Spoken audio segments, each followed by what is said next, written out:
Good afternoon, everyone. Let me welcome you to PIDE seminar series. Today, we are honored to have with us Professor Anita Weiss. Professor, let me just give you a very brief introduction of Professor Anita Weiss, and then I will request her to share her research that she has been doing in Rawalpindi, particularly on the shrines. I would not say Sufi shrine, but simply shrines in various neighborhoods in Rawalpindi. Professor Weiss received her doctorate in sociology from University of California, Berkeley, and is now Professor Emerita of Global Studies at University of Oregon. She retired after 36 years at the University of Oregon in August 2023. She has recently been named Distinguished Honorary Professor of Sociology at Quaid-e-Azam University. She has published extensively on social development, gender issues, and political Islam in Pakistan. She has published 8 books, the most recent being Countering Violent Extremism in Pakistan, Local Actions, Local Voices. Her current book project is Khuda Ke Pyare, which is her today's talk. She will focus on this topic. Khuda Ke Pyare, Finding Faith and Community in Local Shrines in Urban Rawalpindi in Pakistan. So before I hand over mic to her, I just wanted to share with you that when we talk about shrines, the topic of shrine is very interesting, but the complex at the same time. We believe that shrine is a simple religious site, but some others believe that it is not just religious site, it is also social space. So when we talk about the meanings of the space, so it becomes sometimes very complex subject.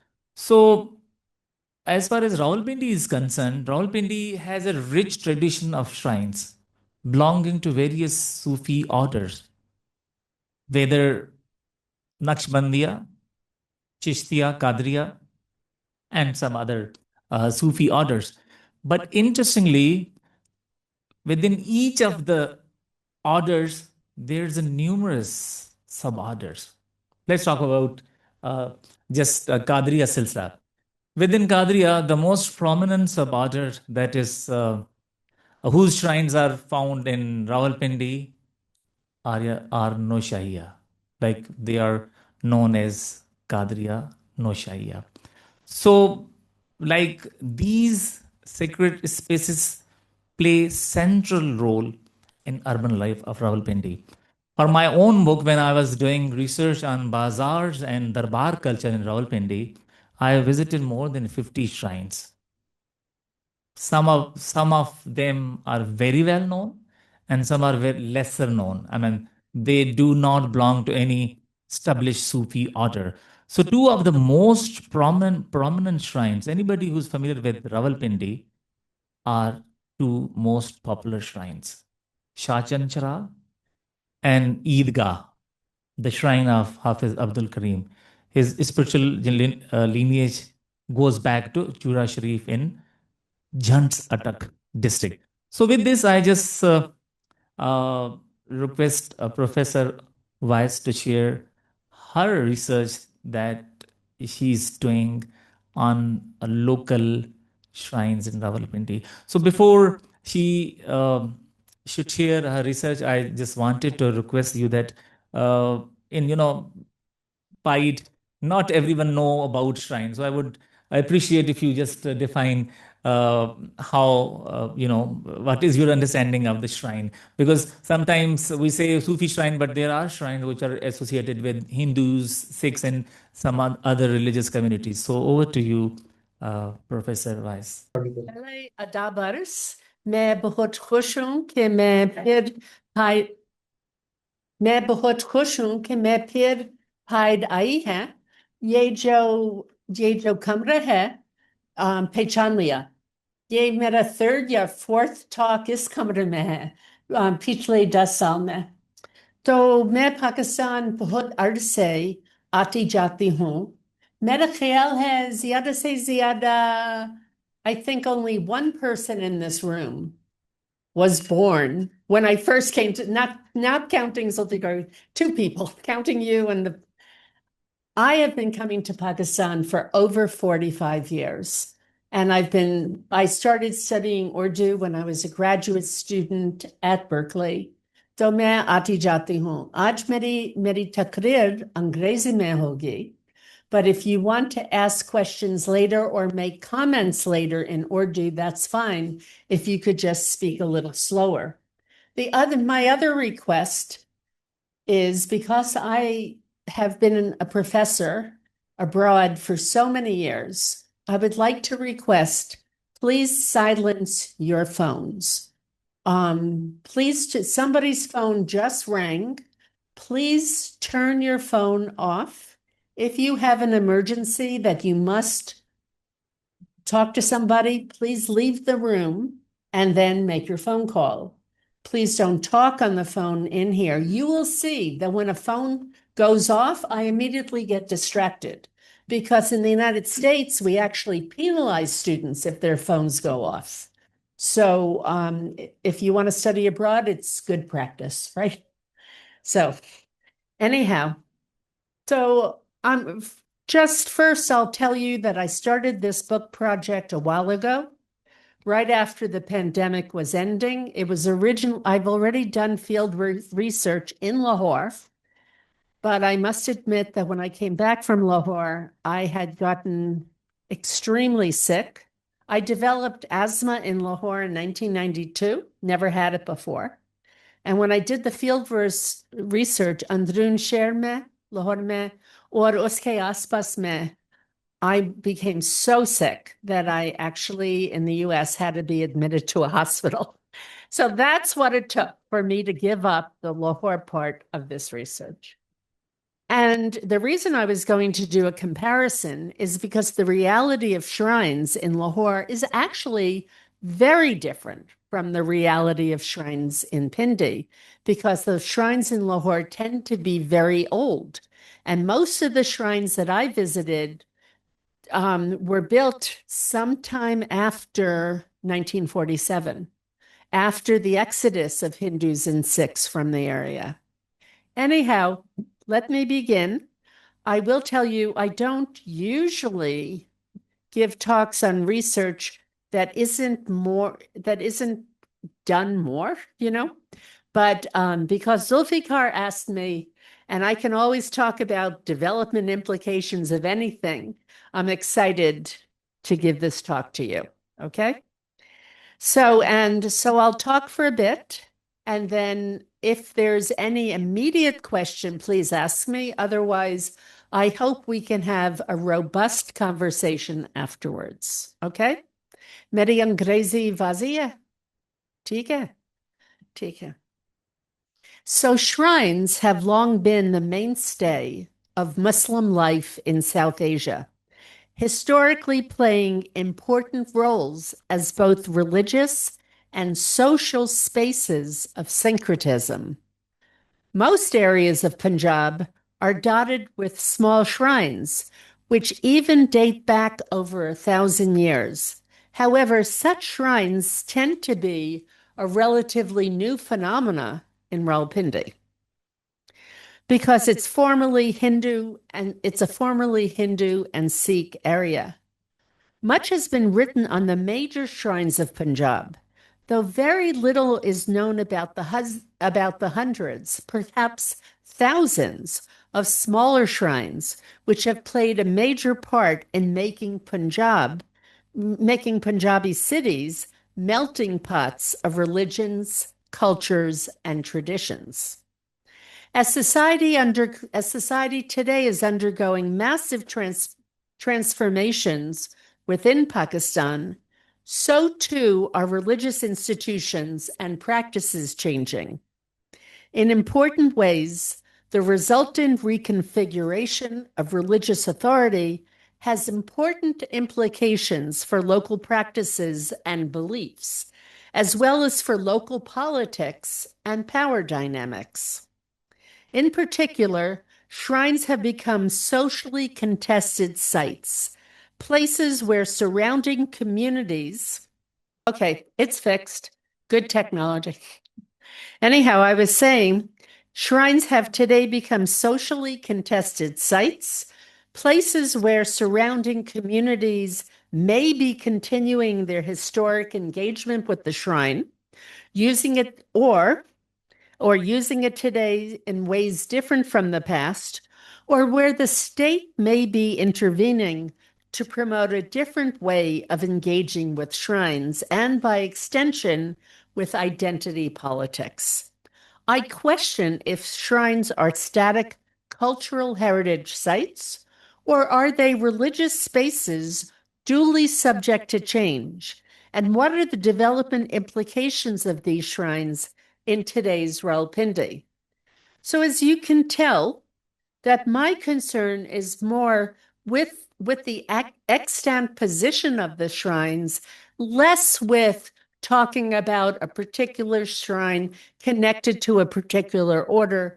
That was far less my concern, but more how all these shrines, and I went to 34 of them so far. I will go to more, but how are these shrines today being engaged with by local communities? I mean, both types of research is important, but this is much more a sociological stance as to social development and social importance. So in this research, I have been conducting ethnographic fieldwork at a variety of small shrines in Pindi to analyze the place and importance of old neighborhood shrines. Not particularly, most are not actually called Sufi shrines, but sometimes people refer to them as Sufi shrines, and they're not. And sometimes they are Sufi shrines because the person buried there is acknowledged as having been a Sufi, but local people don't even call it a Sufi shrine. I'm talking about places people go, especially to pay their respects. When I ask people why they go to why they've gone to a given shrine, the most common answer was the people who are buried there, Allah ke pyare. Now, I talked with a colleague who was at International Islamic University. He's now somewhere else, near Gujarat. His name is Professor Dr. Ziel Haq. And he agreed that I won't start the book with the word Allah, that Khuda is okay, but not Allah.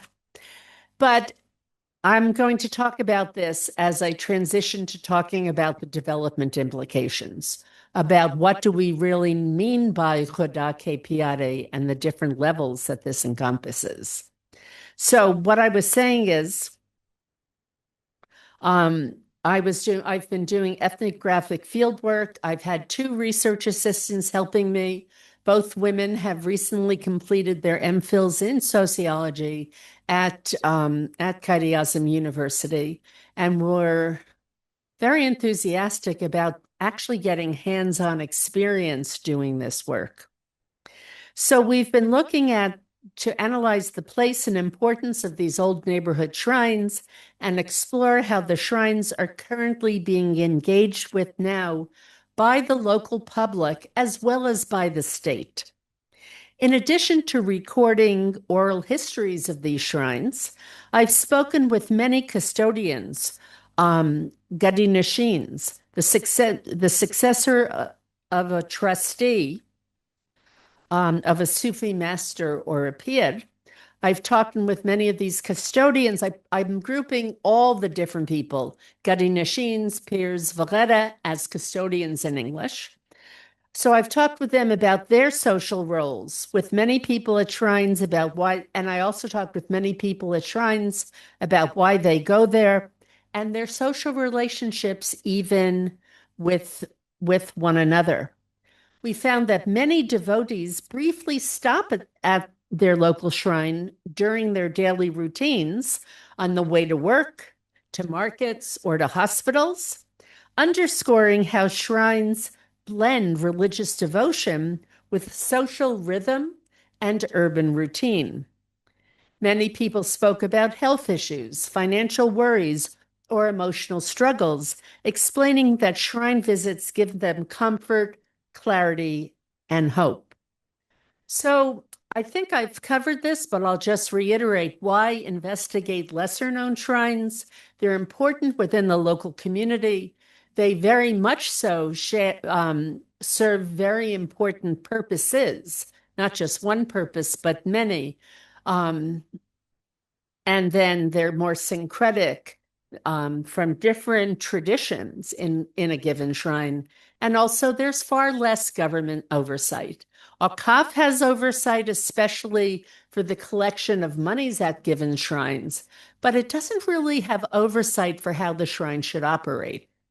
So while other areas in Punjab are dotted with shrines, which, as I said before, which may date back over 1,000 years, the kind of shrines I'm looking at, not the ones with a long lineage, but the small shrines in small neighborhoods, they tend to be relatively new phenomena in formerly Hindu and Sikh Rawalpindi. So these religious shrines in Pindi are playing important roles as spaces of syncretism, both religious and social, and being politically influential through their leadership. I focus on local neighborhood shrines and how the state, through the actions of the Auqaf Department, how it sometimes seeks to conventionalize local practices and transform their historic roles and identity. I found this to be much more powerful in Lahore. I found that the Auqaf Department has actually put up more standardized small little green masjids right next to very old shrines or newer shrines in Lahore. And I termed that as an effort to Sunnyize these shrines. They definitely did not look like a Shia space initially, but in the effort to do that, it really was along the lines of the state actions about Islam in many areas. However, we did not find even one of those masjids so far in Pindi. And please turn off, whose phone went off? Whose phone went off?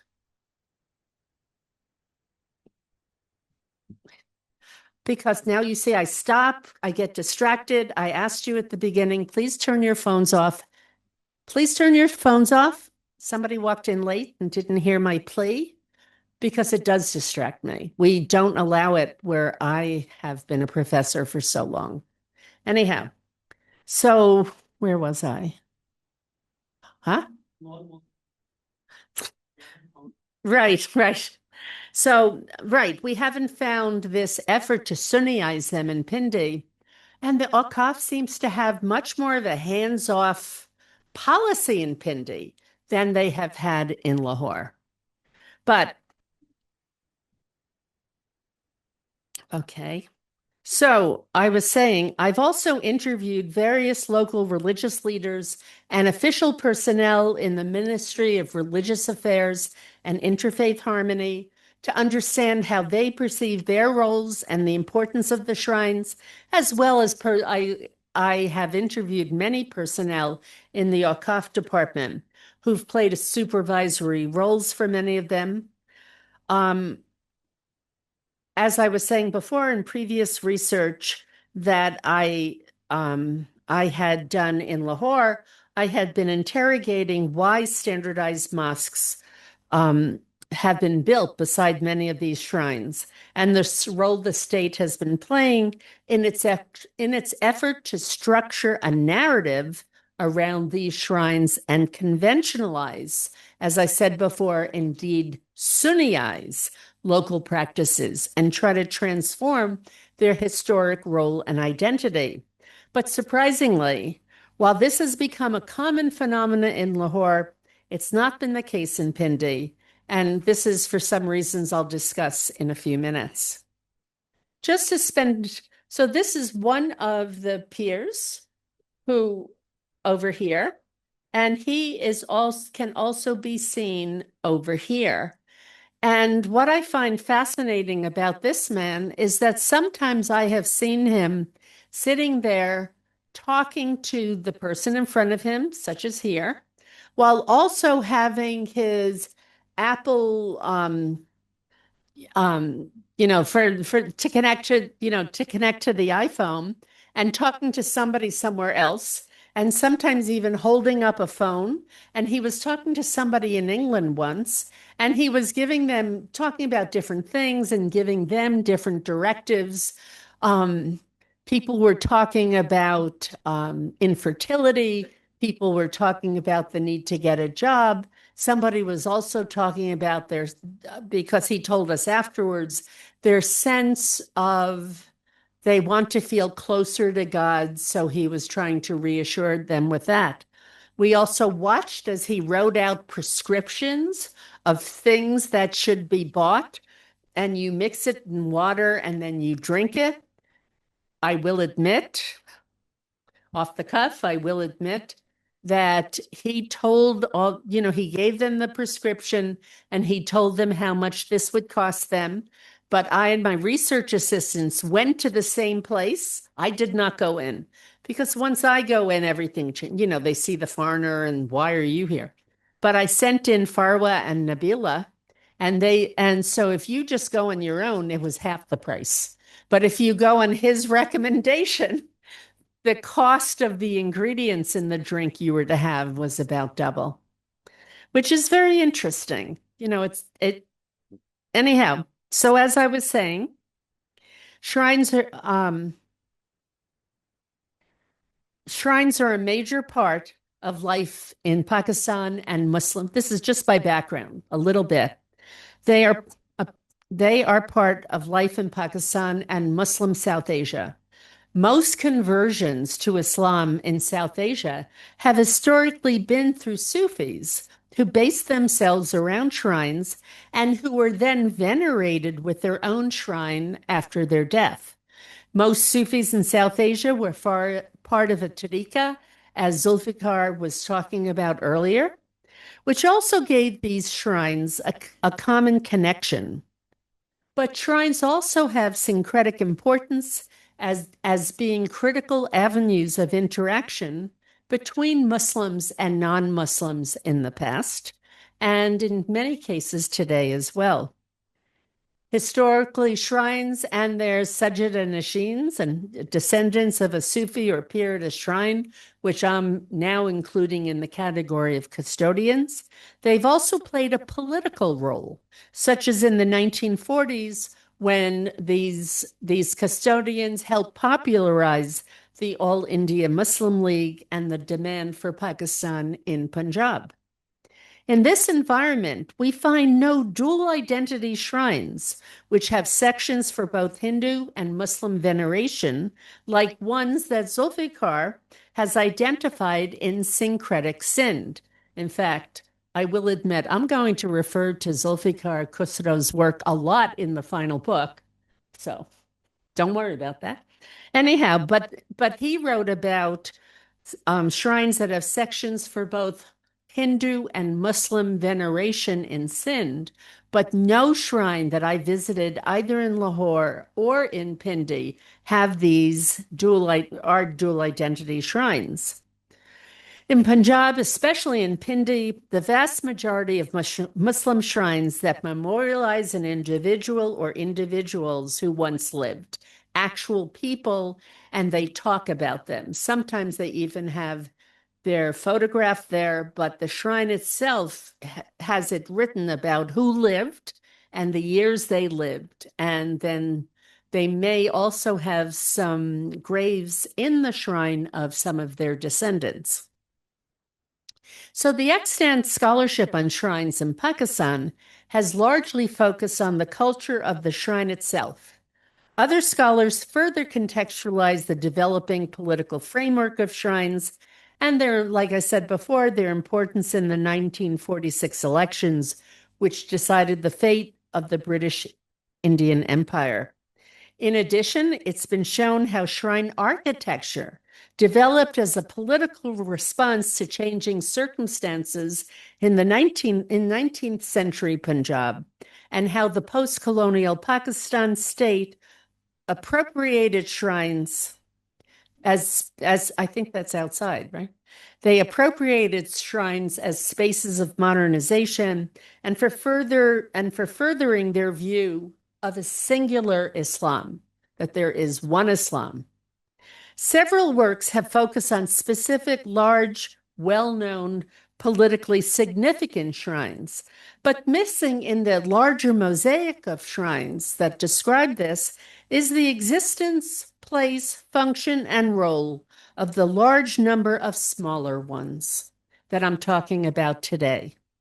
Several thousand such places can be spotted throughout Pakistan and especially Punjab, and their local power, appeal, and impact has seldom been identified in literature. Their distinctiveness, not just in terms of history and architecture, but the political and social roles they play within the community, has been underplayed and overshadowed by the larger shrines. Like, I'm not writing about Bari Imam. मैं बड़ी इमाम तो गई थी और बहुत लोग जो इस श्राइन में हैं, बहुत लोगों ने मुझे बताया था कि भी कभी बड़ी इमाम जाते हैं, लेकिन बड़ी इमाम ज़रा दूर है पिंडी से. But for them, this man is so important in their lives. But occasionally they'll go to Hamara Big Bari Imam hai, but not. This is more meaningful for them in a daily way. So as I was saying, the social and political roles that they're playing, that these small shrines play within their community, has been underplayed and overshadowed by the larger shrines like Badi Imam and many, of course, in Lahore. Missing out on an important dimension of understanding the performance and the reception of shrines in Pakistan today, and especially in Punjab. So many of these are not relics of the past, but remain part of the local social landscape as locales for gathering, organizing, celebrating, and indeed mourning. I must say that when I visited shrines, over time, I attended a number of funerals. I mean, I went to the women's area, but it's interesting how important these shrines also are when someone in the community dies. And everybody's there, everybody's cooking food to provide food for the community and all. Communities come together in these shrines, most especially in places like Pindi, where there's not a long history of neighborhoods coming together as fictive kin, fictive relatives as there is in Lahore. Thus, their story is critical for a better understanding of the dynamics of how social ties and networks emerge in working class areas, and on another level, the development implications of this phenomena. What is lacking and what this project is seeking to rectify is the deep ethnography, so we can understand the people who are engaging with neighborhood shrines today, the ones that local people have built. They've built these shrines in memory of individuals who have actually lived, and we found many of them died not that long ago. I mean, some in the 1950s, 60s, 70s, etc. In addition, this project intends to contribute further to the discourse on the effects of the state on the local practice of Islam, which I have written about previously in a number of my works. But this time, through the lens of what is occurring on the ground in local practices. Importantly, too, is the effect of changes in the state's actions and orientations towards shrines. While the takeover of shrines from 1960 onwards by the government of Pakistan left a deep impact structurally, religiously, and socially on these buildings, There has been a more significant transformation after Zia Huq's, that Zia Huq, not the professor, after Zia Huq's February 1979 promulgation of his Islamization program. There was now state-sanctioned emphasis on Orthodox Sunni Islam in Pakistan, which encouraged more Wahhabi and Salafi interpretations of Islam. Laws were changed, textbooks and syllabi were altered, all to feed into this new ideology of the state under Zia Huq. As Zia and his successors, for example, Nawaz Sharif and now Shahbaz Sharif, as they shifted Pakistan more towards Hanbali orientations towards Islam. I think most of you know that Pakistan has historically adhered to Hanafi interpretations of Islam, but these people had steered Pakistan more towards Hanbali interpretations of Islam, away from the more inclusive Hanafi views that had been more common traditionally in this region. And this further aggravated historic ruptures between various communities. We identified shrines initially, and in follow-up visits, talking with local inhabitants through word of mouth, as well as we received information on shrines the Rawalpindi Awqaf department has as part of their work to oversee their operations and to collect the money that is given in charity. Our initial interviews revealed even more about past and present local organization and power than we had anticipated. Collecting oral histories in one site led to people, especially women who frequent shrines far more than men, and in many cases they can do so because they don't have to work during the day. They separate time away from their families, while men often visit these shrines on their way to work, their way back from work, or if they just take a little bit of time off. So collecting oral histories in one site led to people, especially women, telling us about new locales that we hadn't anticipated. We treated each shrine as a living entity that tells a story about the distinct locale and its relationship with the larger socio-political environment.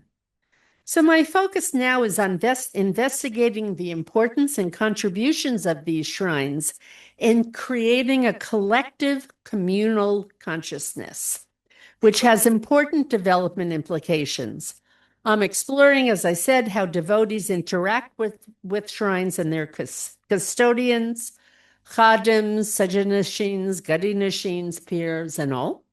How the shrine's custodians maintain them, manage rituals and sacrifices, and provide guidance to followers. The patterns of spiritual practice we see in shrines and the ways in which state interventions intersect with local traditions. So what you can see here is this is one shrine. This is the custodian of the shrine who overlooks and cleans the shrine every day. This is one small singular shrine. And these are the Gadi Nashins of a very large shrine. This is one of the largest shrines that we went to, and they are involved in many social welfare activities, both in Pindi and in elsewhere where their families had come from. So, as I was saying, how they're maintained, how they manage rituals and sacraments, providing guidance to followers, both of these do that. The patterns of spiritual practice that we see in a given shrine, and the ways in which state interventions intersect with local traditions. In other words, through detailed ethnographic fieldwork, I'm looking at the everyday significance of shrines, how they're embedded in the local urban social fabric, and how these shrines are actually transforming it. So, I'm examining the effects of such changes on the current state and functions of the shrines, especially in terms of the people who visit it, its resources, local importance, and relevance. Aside from providing spiritual sustenance, which all three of these men who you were seeing in these slides, what they do, how are these shrines contributing to creating a community where no sense of it had previously existed? Finally, interviews with government officials, religious leaders, and Akaf personnel has provided me with insights into how the state views these shrines.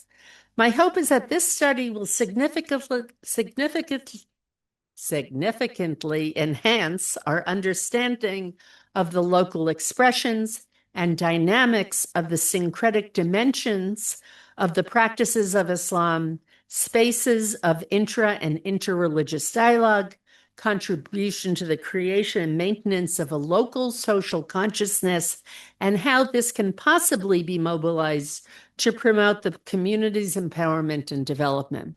So basically, what I'm saying right now is that previously held stereotypes that you might have about shrines.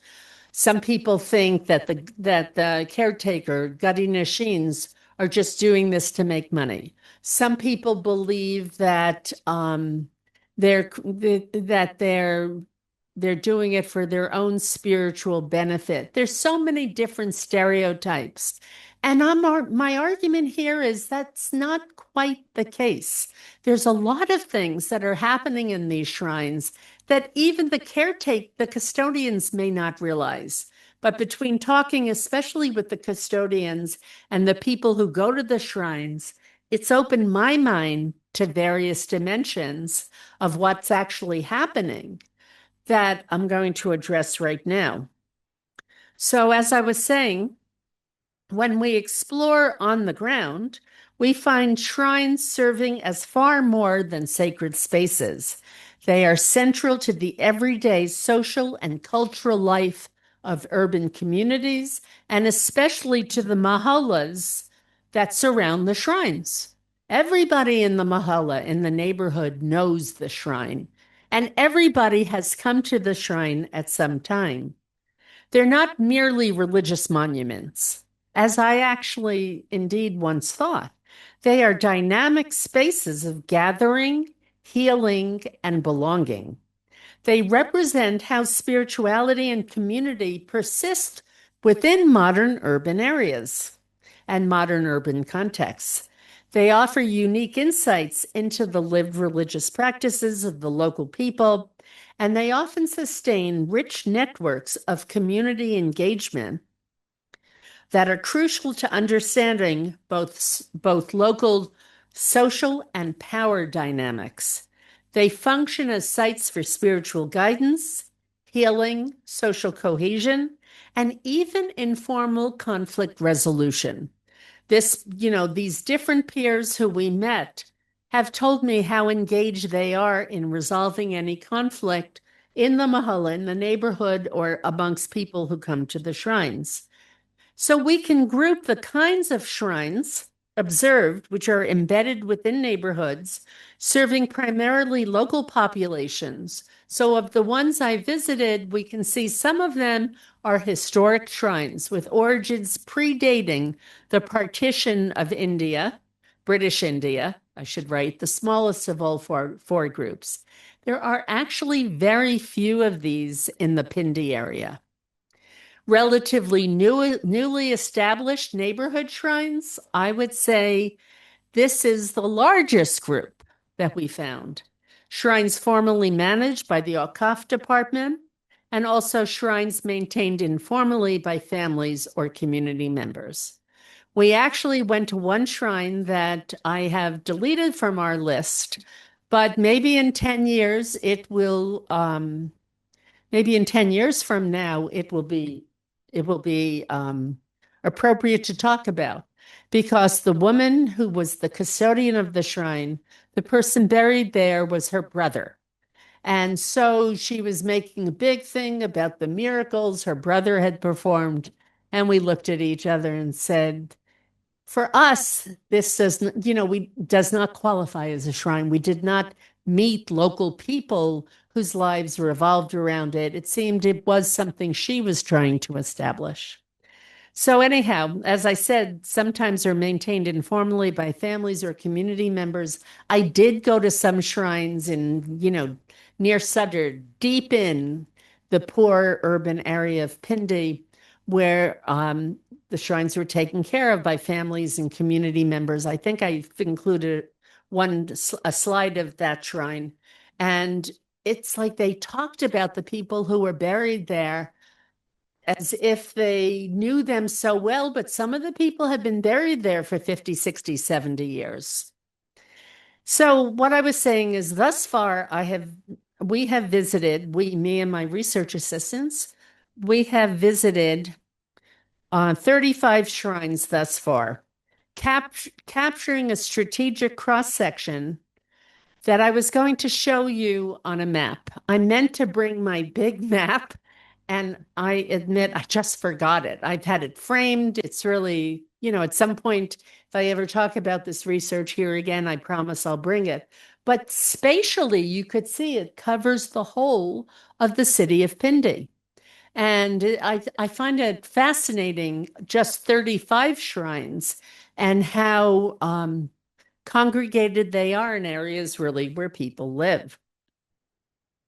Some of the ones I was going to talk about included Hazrat Baba Nanga Sangla Wali Sarkar, Syed Saki Shah, PIDE Kazmi, Darbar Ghazi Imam Noon, and Darbar Alia Shahin Shah Hazrat Saki Shahid Al Maruf Baba Jahad Chaklala.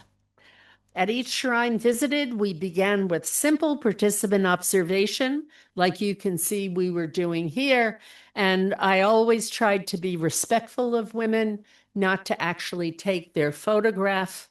If I use this in the book, I will cut out that woman who's actually facing us, because at the time I did not ask if I could have permission to use this in something I might publish. So as I was saying, at each shrine visited, we began with simple participant observation. Sometimes it went on 4, 5, 6, 8 hours. We just sat, we would tell the custodian why we were there, and they welcomed us. I have a little stool that I can sit on, since I really can't sit on the floor like these people do anymore, but my 2 research assistants did. So we saw rituals being performed, healing practices being performed by the custodian, but we also especially watched for interactions between the devotees and the custodians, and also interactions with each other. We noted there were frequent material offerings of oil lamps that you can see in this photograph. In almost every shrine, if not every shrine we went to, these diya, these oil lamps, were very important to light and make as offerings. Mustard oil, salt, ribbons, and other symbolic offerings. So you could see how different things were hung as symbolic offerings, and you can see them here as well. Please turn off your phone. I really appreciate it. I've asked so nicely, I think. We then moved on to speak with the devotees and the custodian and his family members or assistants. We did find one shrine where there was a woman custodian, but she always denigrated her role, that there really was a Gadi Nishin, but he didn't come very often. So she actually played that role to people who were coming there, placating them, offering them tea, giving them a place to talk openly. But she officially was not the main custodian. So we talked with them about and that's what this slide is showing. We then talked with them, if available, about the origins of the shrine, its history, community engagement, and also any ties they might have with larger shrines. We came to realize that for many of the small shrines, at the oars that was performed, they often, at the end of the oars, carried something to Buddy Imam and made certain sacrifices at Buddy Imam. So this is a very typical, basic, simple shrine, what you're looking at right now. But which, of course, has its caretakers, its devotees, its local communities that cared a lot about it. We photographed the shrine's spatial layout, their ongoing ritual practices, which seem to be going on separate from any engagement with the custodian. Every shrine I went to, like here, people would come and put flowers on it. People would come and make their own offerings. Very often, they would take from a pot that had salt in it and put the salt on it or near it as well. So, importantly, we noted that these shrines operate as informal community centers, interactive spaces where spiritual efficacy is both observed and performed communally. Most shrines had adjacent cemeteries and were near mosques and markets, further emphasizing their integration into everyday urban life. Another aspect of this integration into daily urban life was the healthcare role of most shrines. Visitors frequently sought spiritual remedies from the caretaker for physical, psychological, or social problems, including joint pain and general health issues, which were addressed through tree circumambulation. This is one of the most popular shrines where people came to circle the tree, and other herb-based rituals. And here's another tree that was often circumambulated. And other medical concerns, also such as efficacy in rabies prevention, saying that, performing certain tasks at the shrine could prevent you from getting rabies. So it illustrated the intersection of local belief and practical healing. In several cases, caretakers acted like informal counselors, listening emphatically, offering guidance, and providing spiritual remedies such as amulets or prayers to devotees, especially when the custodian was unavailable. As you can see here, they often put these locks, talas, on various parts of the shrine, and this was the Khwahish. It was making a vow, making a plea. If something happened, you would then come back to the shrine and feed 100 people or something like that. Another salient communal act is the distribution of food and occasionally other necessities. I will tell you that I went to many langars at shrines, but I just I didn't get any good photographs of them, so I can't show you a langar at this time. But the distribution of food at a langar derives from the once local Sikh tradition of providing a free communal kitchen designed to serve food to all people, regardless of religion, caste, gender, or social status. A similar Muslim Sufi tradition calls for food to be distributed to the needy at shrines, mostly on Thursdays. Langars are said to promote equality, unity, and selfless service by having visitors sit on the floor in a pangat, a straight line, to eat. And we attended many shrines like that. Sorry. So as Pakistan has been afflicted with repeated outbursts of sectarian conflict, I also sought to observe and explore the nature of sectarian interactions at these shrines.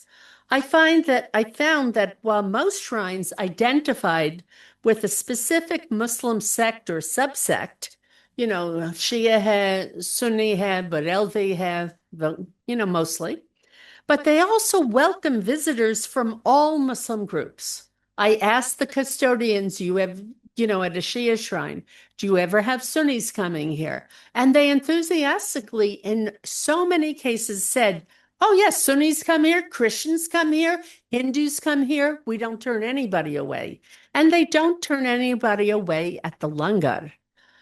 So this has been very impactful for me. This is actually a space where interfaith dialogue, interfaith interactions is actually occurring.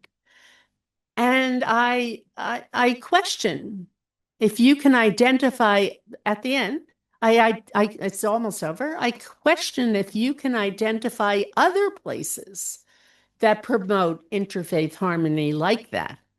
I have participated in events that were organized by the Council of Islamic Ideology in Ekdam. I was the chief guest, right?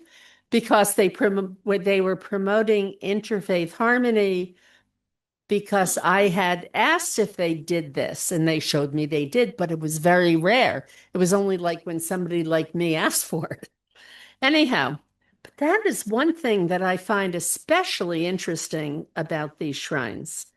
So many people with whom we spoke, custodians, caretakers, devotees, visitors, often emphasize that shrines are sites of interfaith interaction. They promote intersectarian harmony.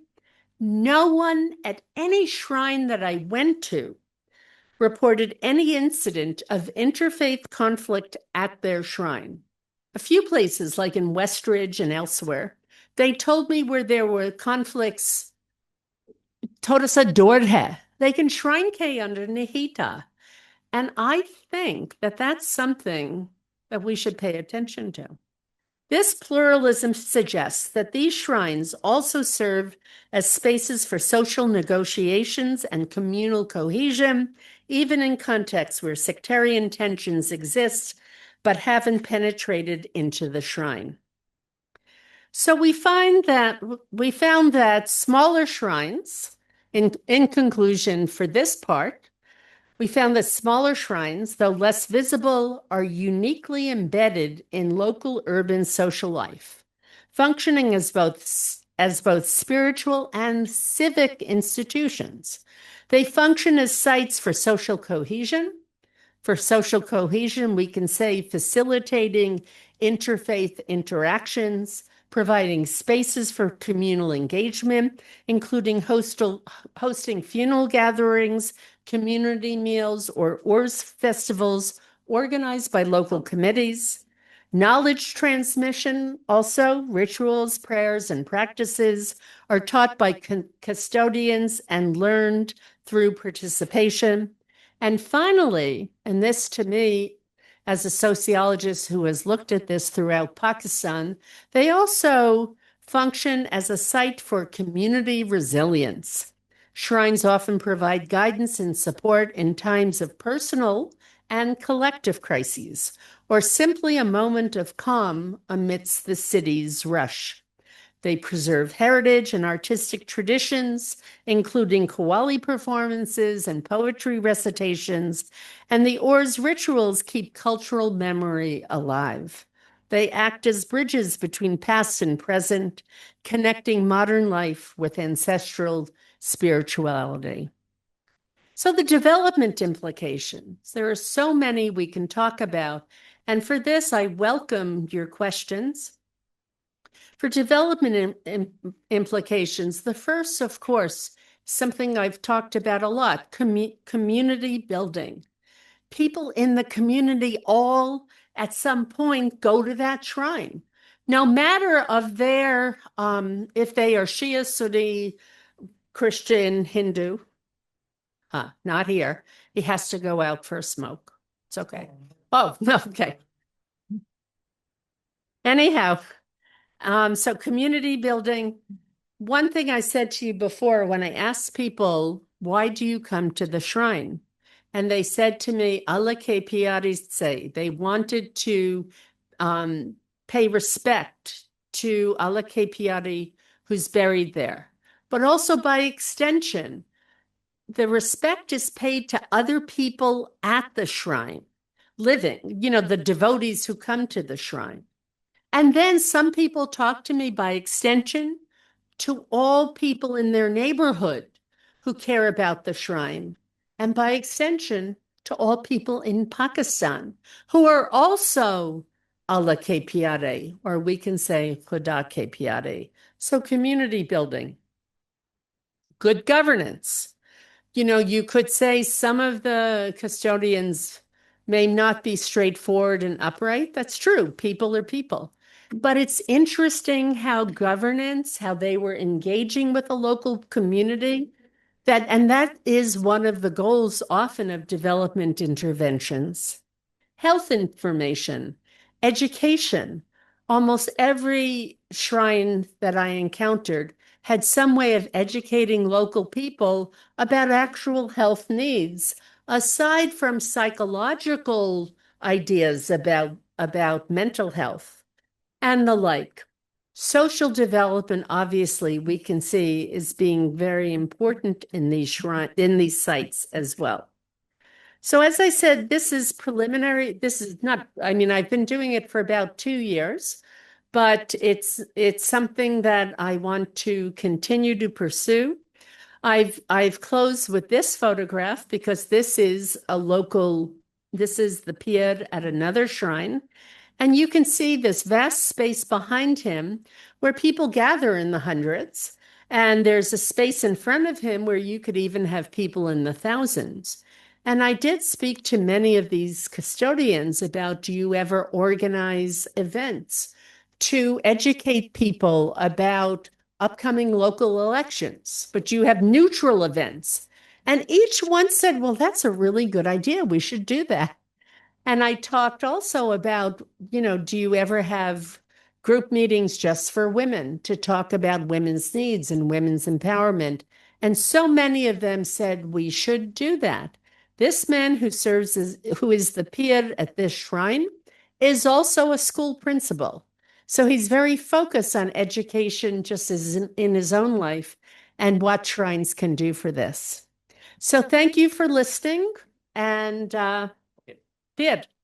He's going to talk about. So thank you very much, Dr. Anita, for excellent presentation, highlighting and sharing field notes with us and educating us all on some of the very important dimensions of shrine culture in Rawalpindi. But let me tell you that not every shrine has a buried scent. Some are symbolic, and you will find, someone has made graves there and give you impression that this is the shrine where some mystic river figure is buried. This is from my own research that I'm sharing with you. So there has been a lot of conflicts. I mean, we really appreciate what you have shared with us from your field, that these shrines play a very important role in providing the welfare, health and healthcare and other facilities. But the most important role that we should take into account when we talk about shrines is economics. And because of this political economy, that there has been a lot of conflicts taking place between, within family to take control of the shrine. Once you basically domesticate, I mean, it's very easy. New shrines are coming up. If you go to Pindi, even in the outskirts of the Pindi, you will find large number of shrines coming up. I mean, you simply domesticate landscape, construct a enclosure, and within a year, you will hold festival and announce that this is the like such and such sarkar. Anthropologically speaking, even the term sarkar is very important. When we say sarkar, we're basically referring to the government. Such and such area basically comes under the control and authority of such and such saint. So this is an interesting anthropological discourse that we will discuss later on. So before I open floor for questions answers, let me tell you, in Pindi, there are like some female custodians. I'm sure that you might have interviewed some of the female custodians. It is interesting. to meet and interview them that there are females. You have named your research Allah ke pyare, but there are Allah ki pyariyan as well. No. Khuda ki pyariyan as well. So Khuda ki pyariyan means we can talk about the female saints and female shrines. So you find there are a lot of female shrines around. So with this, I open floor for questions and answers. If you have any questions, please first introduce yourself and ask the questions. But please, as he said, please I don't know most of you, a couple of you. Yes.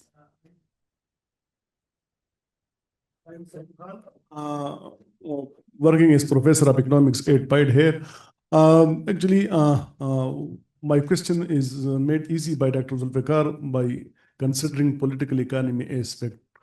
You told that that shrines basically is beneficial for interfaith harmony. But actually, this is not supported by anecdotal evidence. Though in shrines, they allow people from different religious communities, but actually in mosques, they will not.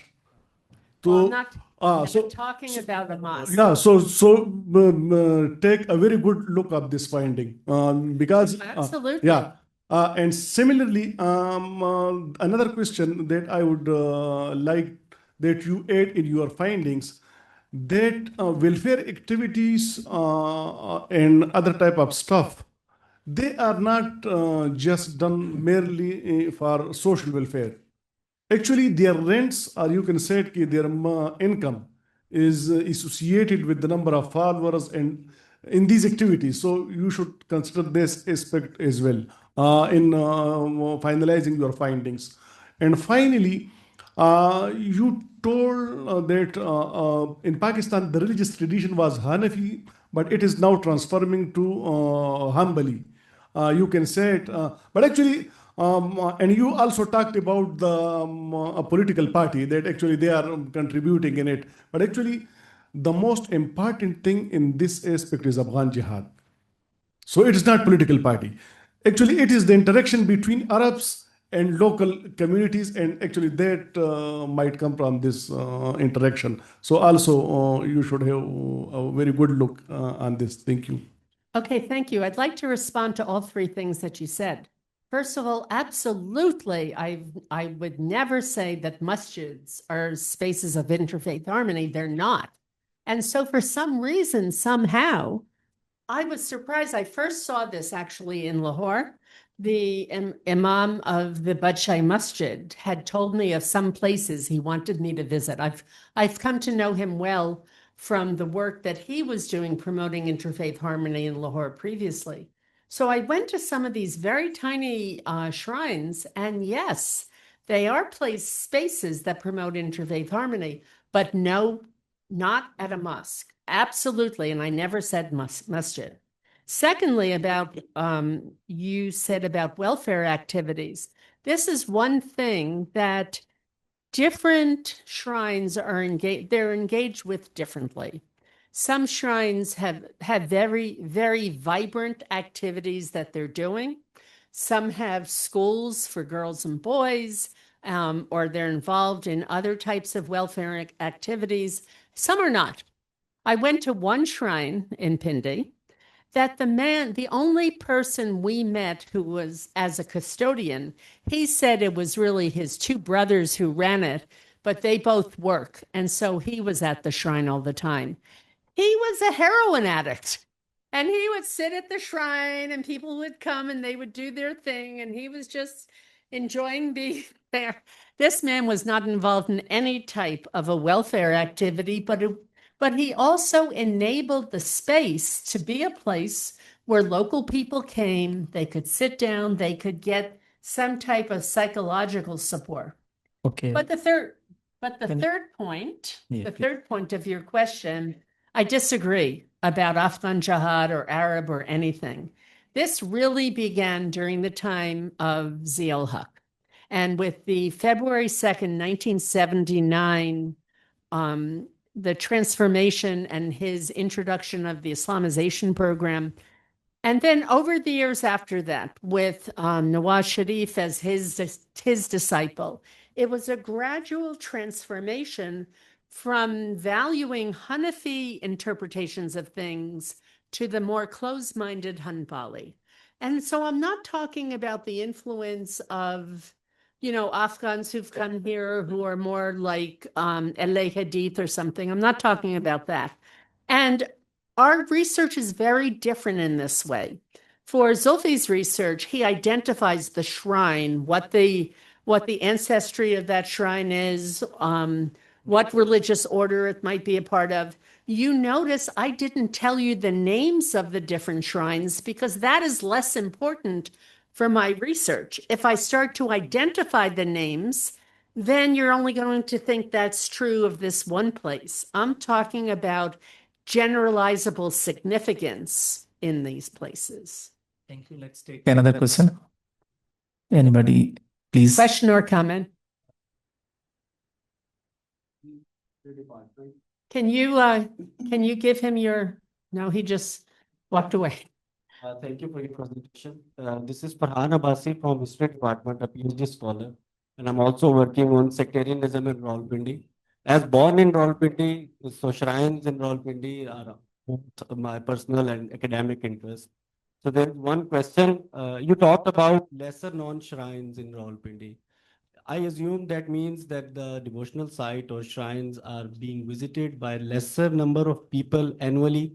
If that is the case, how these devotional sites are playing important social and urban spatial role Okay, let daily me, life. before you go on, let me just say, no, some of them have a great following because of the density in a neighborhood. I mean, they are on any given day, many of these shrines are visited.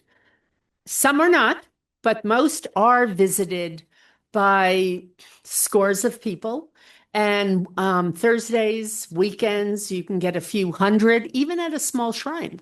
So it's not that they are neglected. They're very much integrated as being part of a local community. And people down the street will come and pay their respects to Khuda ke Pyare, who are there. But why they are categorized being a lesser known shrines if they are No, I'm talking about lesser, and what I said at the very beginning.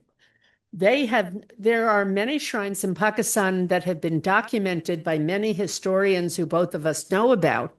These have not. So this is not the Dada Ganj Baksh. This is not Bibia Pak Daman. This is not Badi Imam. These are your local neighborhood shrine. Some have gotten bigger. Some are still somewhat small. But there's so many of them that they, as a group, are an important phenomena. And one of my personal goals, well, in my last book, Countering Violent Extremism in Pakistan, Local Actions, Local Voices. In that book, I was exploring ways that Pakistanis are taking a stand to get rid of extremism, to say, bas, jao, to the extremists in a variety of spheres. He has a copy of my book. So you still do? So, but that is something that's deeply important to me. How Pakistanis can see themselves, if they can, in some ways, can they find a place where they can have dialogue with each other and not just animosity? And as this man was questioning me about mosques, masjids have become, in many instances, sometimes violent. I mean, if a Shia walks into a Sunni mosque, there are deep ramifications for this, not only for that individual, but for their whole family. Why are you coming to a Sunni masjid? But nobody says that at these shrines. Yeah, the other is Yes, my comment. We will just continue, this discussion later on because we have other like things to do. So let's take last question actually. So before we close this seminar. I would love to hear from a woman in the room, any woman, just for a change. Okay, so I just want to ask you one thing. I'm out of curiosity, right? Born and raised in a Muslim family, Pakistani, I have never been to a shrine. Excuse me for that. And you are associated with PIDE. So in terms of class and socioeconomic identity, I'm not surprised. But I just have a question, like something that would just run through my head for quite some time.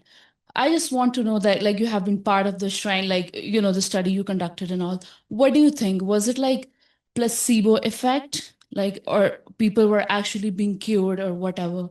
What do you think? Or is it just a money-making scheme for the custodians of the shrine? One of my research assistants believes that it might be more money making, but the other one does not. And I don't. I mean, I do think there's a money making part of it. Everybody has to earn an income, and they are delivering a service. I wouldn't say a placebo effect. I mean, it is definitely a place for psychological nurturing. It's definitely a place also where people can talk to other people waiting to talk to the custodian or the peer. I discovered this. I mean, for those of you who might know Lahore, there's a place called Bibia Pakdaman.